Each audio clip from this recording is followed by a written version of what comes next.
তো আজকে সকাল ভোরে সবজি পাক করা হচ্ছে।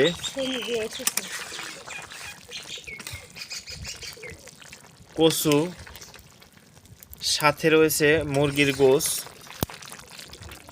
এবং একেবারে গ্রামের প্রাকৃতিক পরিবেশে মাটির চুলাটা খুব জ্বলছে।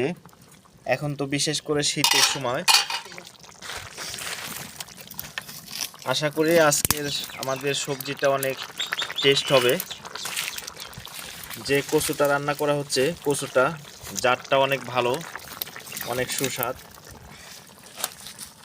এবং মাটির চুলায় রান্না করা আলাদা একটা মজা।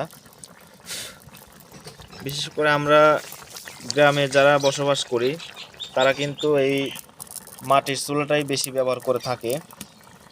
এবং দেখেন যে আগুনের তীব্রতা, তাপ, বিশেষ করে আল্লাহ তাআলা মানুষের জন্য অসংখ্য নিয়ামত দান করেছে। মানুষের যা প্রয়োজন, আগুন, পানি, বাতাস,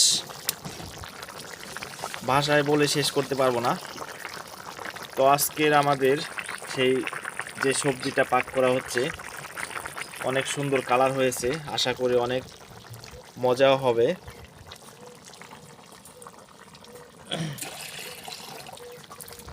সবাই ভালো থাকবেন, ধন্যবাদ।